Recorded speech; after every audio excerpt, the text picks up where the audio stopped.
In December 2013, the world was introduced to the wildest film of the decade, The Wolf of Wall Street. It was a cinematic fever dream of excess, a 3-hour parade of drug-fueled parties, flying midgets, crashed Ferraris, and unbridled corporate greed. The film, directed by Martin Scorsese and starring Leonardo DiCaprio, was a story about a financial fraudster who stole millions to fund a life of absolute debauchery. It was nominated for 5 Academy Awards. It grossed nearly $400 million. It was a cultural phenomenon. But here is the twist that Hollywood's best screenwriters couldn't invent. The movie was a lie. Not because the events on screen didn't happen, but because the production itself was a crime scene. The Wolf of Wall Street, a film about money laundering, was fully financed by money laundering. The man writing the checks wasn't a studio executive. He was a mysterious Asian financier named Low Taek Jho, known to the world as Jho Low.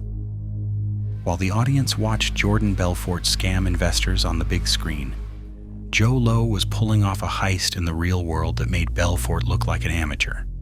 He didn't steal millions, he stole billions. $4.5 billion to be exact. He became the Asian Epstein, a man who didn't just hoard wealth, but used it to buy people. He collected celebrities like trading cards, infiltrating the highest echelons of American pop culture. He bought validity with stolen cash, gifting Picassos to DiCaprio, diamond necklaces to supermodels, and financing the very movies that celebrated his lifestyle. This is the story of the 1MDB scandal. It is the story of how a sovereign nation's treasury was drained to pay for champagne in Las Vegas. And it all begins with a chubby Wharton graduate who wanted to be famous. In 2009, Malaysia was undergoing a political transition. Najib Razak had just assumed the office of Prime Minister. He was a man with a pedigree, coming from Malaysian political royalty, but he needed a war chest to secure his power. At the same time, Jho Low, born in 1981, was somehow connected via Najib Razak's family member. He was young, barely in his late 20s, hailing from the island of Penang. He had attended the elite Harrow School in London and the Wharton School in Pennsylvania. He wasn't a politician. He held no official government title, but he possessed a singular genius for navigating the gray zones of the global financial architecture. He positioned himself as the ultimate gatekeeper, the unofficial advisor to Prime Minister Najib Razak. Low helped establish the Terengganu Investment Authority, which was federalized and rebranded in July 2009 as One Malaysia Development Berhad, or 1MDB. On paper, 1MDB was a sovereign wealth fund designed to drive strategic economic development for the Malaysian people.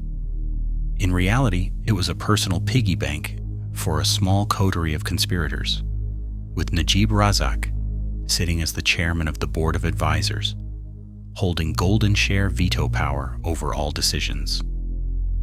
The theft didn't wait. It started immediately.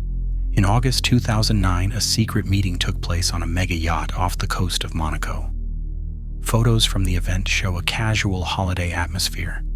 Prince Turki bin Abdullah Al Saud, Najib Razak, and Jho Low smiling on the deck. But the business discussed was a sham joint venture with a company called Petro-Saudi International.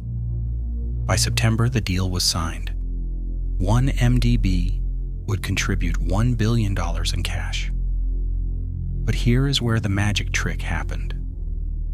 On September 29, 2009, despite frantic objections from 1MDB's own board members and bankers, $700 million was diverted away from the joint venture.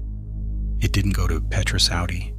It went to a Swiss bank account held by Good Star Limited. 1MDB officials claimed, Good Star was a subsidiary of the Saudi partner. It wasn't. It was a shell company in the Seychelles, solely owned by Jho Low. In a single day, Jho Low became $700 million richer, and he was just getting started.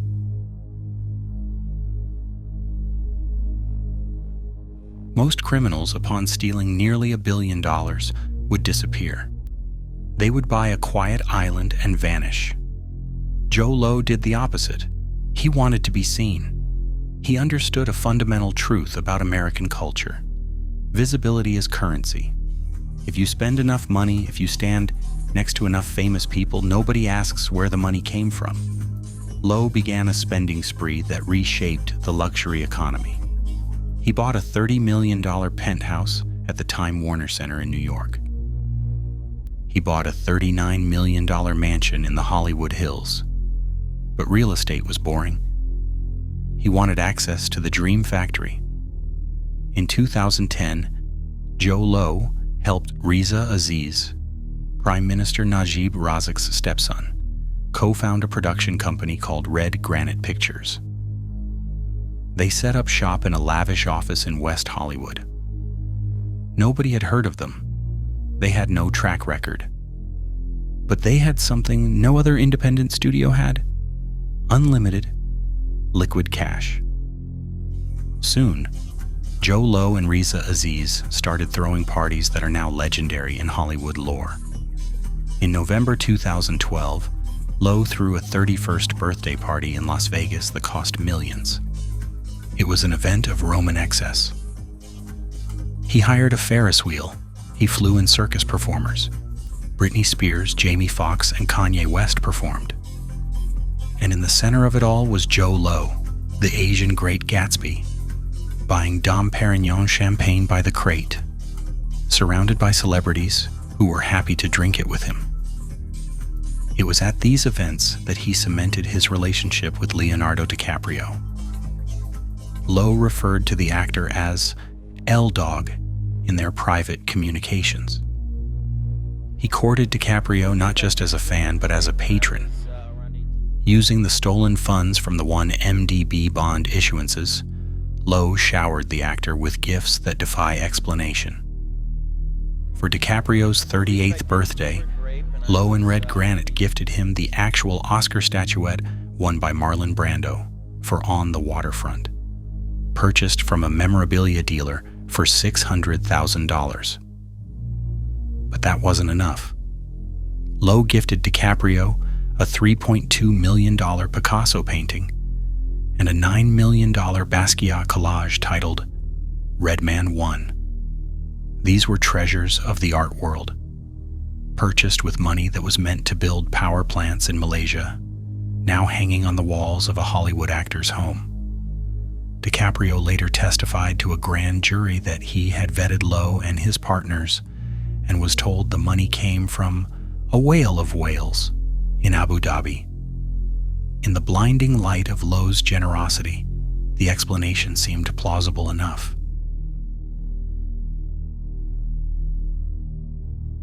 The relationship culminated in the production of The Wolf of Wall Street. Major studios had passed on the project. It was too risky, too expensive, and rated R. But Red Granite Pictures stepped in and fully financed the $100 million budget. The irony is suffocating. The funds for the movie were traced back to what the Department of Justice calls the Abar BVI phase of the scandal. Goldman received approximately $600 million in fees, an unusually large amount. In 2012, Goldman Sachs arranged bond deals raising billions for 1MDB. Approximately $1.36 billion was diverted to a British Virgin Islands shell company that had a name almost identical to a legitimate Abu Dhabi sovereign fund. It was a fake entity. From there, the money flowed into Red Granite's accounts. During the filming, life imitated art. The key players, Low, Riza Aziz, and DiCaprio, spent their downtime gambling millions in Las Vegas and flying on private jets, behaving exactly like the characters in the script. When the movie was released in December 2013, the credits rolled with a special message. Special thanks to Jho Low. While Jho Low was walking red carpets and accepting gratitude from Martin Scorsese, the people of Malaysia were beginning to feel the weight of the debt he had created. The movie was banned in Malaysia due to its explicit content, meaning the very people who paid for the film were not allowed to see it. It was the ultimate insult. Jho Low's desire for validation didn't stop with actors. He wanted romance, and he was willing to pay a premium for it. In 2014, as the hole in one MDB's accounts grew larger, Low began dating Australian supermodel Miranda Kerr.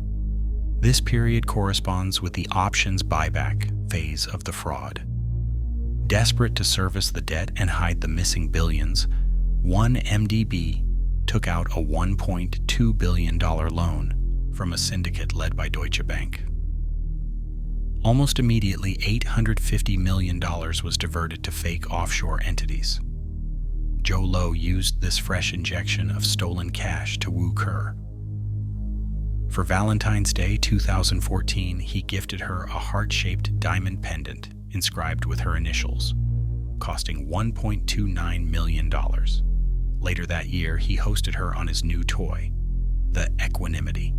This was a $260 million super yacht, 300 feet long, with a helicopter pad, a swimming pool, and a cinema.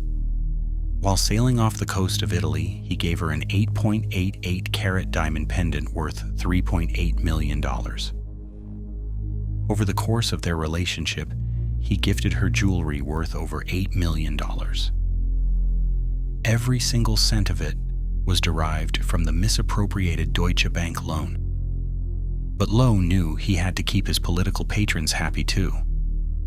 The spending wasn't just for Hollywood, it was for Malaysian Official 1, Prime Minister Najib Razak, and specifically his wife, Rosmah Mansor. Rosmah was known for her voracious appetite for luxury. In a transaction that would become infamous, funds from the Tanare phase of the scandal were used to purchase a 22-carat pink diamond pendant and necklace. The cost? $27 million. While the one MDB fund was defaulting on its debts, the Prime Minister's wife was receiving jewelry worth more than the lifetime earnings of 1,000 Malaysian workers. By 2015, the scheme had become too big to hide. The layering, the process of moving money through dozens of shell companies to obscure its origin, was sophisticated, but it wasn't perfect. The first crack in the dam came from a disgruntled former employee. Xavier Justo, a Swiss national and former executive at PetroSaudi, felt he had been short-changed on his severance package. He stole a hard drive containing 227,000 emails and documents. He met with Claire Rucastle Brown, the editor of the investigative blog Sarawak Report, in a hotel in Thailand. The data he handed over was the smoking gun. It proved that the billions meant for joint ventures had gone straight to Jho Low's Goodstar Limited. The media storm broke in July 2015. The Wall Street Journal published a bombshell report revealing that nearly $700 million had been transferred directly into Najib Razak's personal bank accounts before the 2013 election. The reaction from the Malaysian state was swift and brutal. Najib Razak went into survival mode. Can we're supposed to talk about the economy. We are going to, but there's just a couple of more. You're talking too much about this. But listen, there are just a couple of other allegations that I I don't need want to. to talk too much about it. I cannot talk. He fired the Attorney General Ghani Patil, who was reportedly preparing an arrest warrant for the Prime Minister. He fired his Deputy Prime Minister and purged the cabinet of anyone who asked questions. Domestic investigations were frozen. The government claimed the money was a donation from the Saudi royal family. Presented this as a gift from Sheikh Mansour Okay? There's a culture in the Middle East that expensive presents are given. It seemed for a moment that the cover-up would succeed. But they had made a fatal error. They had used the U.S. financial system to launder the money. This brought in the United States Department of Justice. In July 2016, the DOJ announced the filing of civil forfeiture complaints, seeking to seize over $1 billion in assets. It was the largest action ever brought under the Kleptocracy Asset Recovery Initiative. The DOJ filings were a masterclass in forensic accounting. They didn't just list bank accounts. They told a story. They explicitly named Malaysian Official 1. They detailed the purchase of the Equanimity, the rights to Dumb and Dumber 2, the bombastic parties, and the gifts to celebrities. Hollywood scrambled. Leonardo DiCaprio, realizing his patron was a fugitive in the making, voluntarily surrendered the Brando Oscar, the Picasso, and the Basquiat to the FBI. Miranda Kerr handed over her entire jewelry collection from her safe deposit box in Los Angeles. Red Granite Pictures agreed to pay $60 million to settle the lawsuit. The glamour had evaporated, leaving only the stark reality of the crime.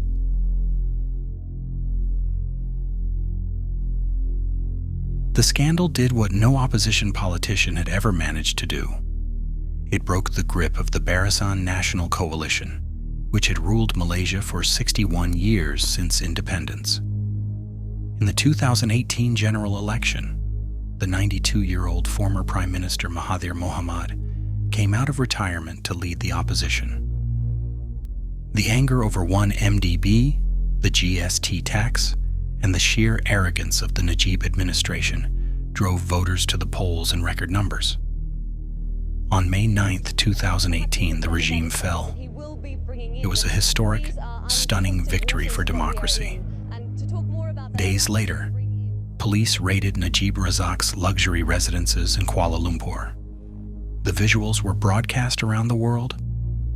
Police carting away hundreds of orange boxes containing Hermes Birkin bags, suitcases stuffed with cash, and millions in jewelry.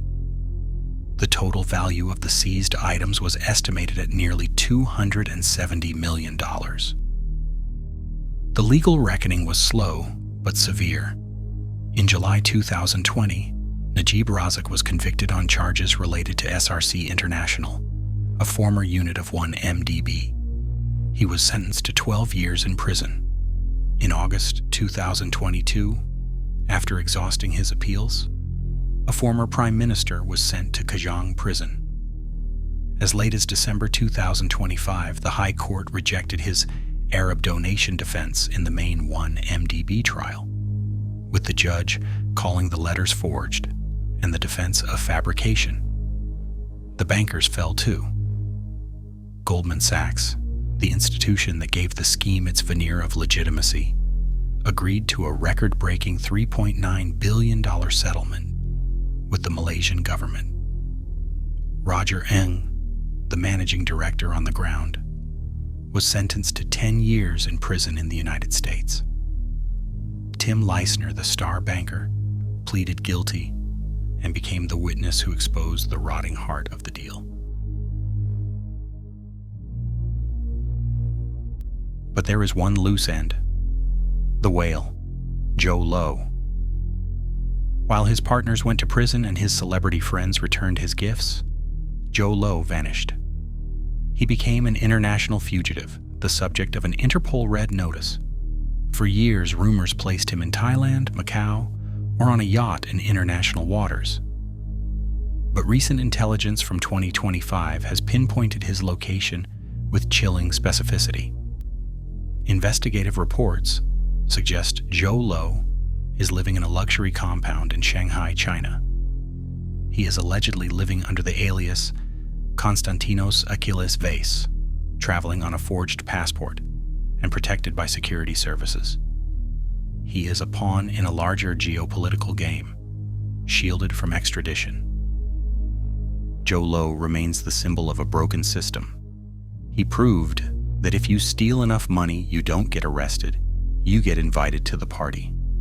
He showed us that Hollywood, Wall Street, and global politics are more interconnected and more corruptible than we dare to admit. The Wolf of Wall Street ends with a shot of an audience staring up at Jordan Belfort, desperate to learn his secrets. In the real world, Jho Low is still out there, perhaps watching that same movie in a mansion in Shanghai, knowing that he pulled off the greatest performance of them all. Thank you for watching Eastern Shadows. For more investigations into the shadows of the East, please subscribe and like this video. I'm LJ Easton. Be safe, and I will see you next time.